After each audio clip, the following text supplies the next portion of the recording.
For the saddest part of the day, the last video of me. I know, shed a tear. All right, so we're going to do one last review of a mathematical strategy for multiplication, and that's the U.S. standard algorithm. This is the way that most parents, grandparents, aunts and uncles, myself, this is the way we were taught, and the only way we were taught. Okay, it is very similar to our other ones, so hopefully as we're going through, you should be able to identify how it's similar. So we have the same numbers, 296 times 398. So just like with partial products, we're going to want to write one on top of the other. So I have 296 times 38. All right, now, just like in partial products, I need to make sure I multiply everything. So I'm going to do the 8 times all three of these. So 8 times 6 is 48. The 8 comes down. And now this is where things start to change because I'm not doing it in multiple steps. That's the partial part of partial products. This is all one thing. So I'm carrying the 4 to the 10 spot, okay? Carrying it to the next spot. Now I'm still working with the 8. We did 8 times 6. Now I'm doing 8 times 9. 8 times 9 is 72. And then I'm adding this 4 on that's sitting here. So that's 76. So I bring the 6 down and I carry the 7, okay? We always carry that number in the 10 spot to the next spot. All right, 8 times 2 is 16. 16 plus the 7 that's sitting there is 23. There we go.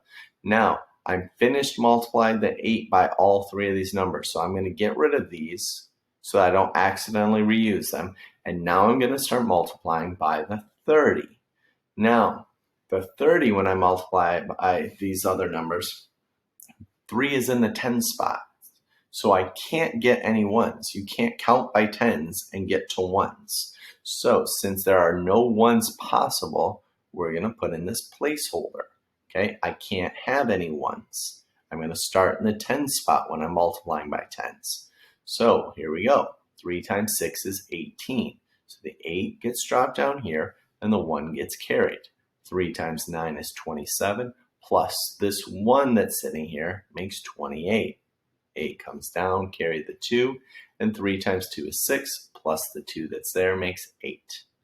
So, all right, so when we go through and add these, I got 8, 4, carry the 1, 12, carry the 1, and 11. 11,248. Now, me personally, this is my fastest strategy because that's the one I'm the most comfortable with. All right, but it doesn't always mean that it'll be the fastest strategy for you. Okay, if you're not comfortable with it yet, that's okay. We have all year to learn this strategy so that when you leave 5th grade, you're comfortable with this. When you take a test on Friday, none of the questions are going to require you to do it in a particular way. So whether it's area model, partial products, or the standard algorithm that's your jam, it doesn't matter. You should be using the one that works the best for you. If you want and you have time to go back and check your work, you could try using another strategy and seeing to make sure they compare with the same answers. Okay, we've done it 3 ways and gotten the same answer each time. You should be able to use a different strategy and come up with the same answer. Okay, but again, no matter what, when you're getting tested, go with the strategy that makes the most sense to you. Don't try something to say, boy, I think they'll be really proud of me if I try this new strategy on this test. No, that's not true. Okay? What I'm going to be proud of is that you knew yourself as a mathematician and you chose the way that works the best for you. Okay? Know yourself.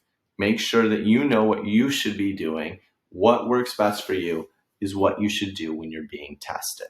Okay? Now, advantages for this. It does move a little faster. It's got things more compacted. I don't have to worry about place value, really. The only time I had to worry about place value is just making sure I put this place value holder in here so that I didn't multiply by the tens and end up with a 1, okay? But after that, I only multiplied the 3 times the 6, the 3 times the 9. I wasn't worried that it was 30 times 90. So you get to remove those ideas of place value and you just have to multiply straight with the numbers. So oftentimes that's why people would consider this to be easier. But if you haven't practiced this and you get lost with the numbers that you're carrying over or you're not lining things up right, there's no way to get it right. So this is a strategy to use if you've practiced it. So practice it today, see if it works. If you like this strategy, but you're not great with it yet, this is something you can make up random numbers and just practice it.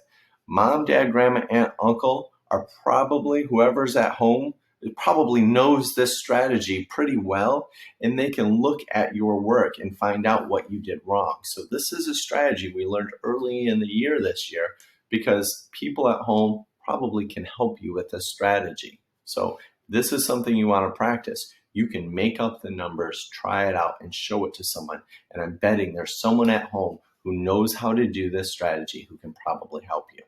Worst comes to worst, if there isn't, get out a calculator and double check your work to see if it's right at the end. All right? So try these out. If it's not going well, ask for help.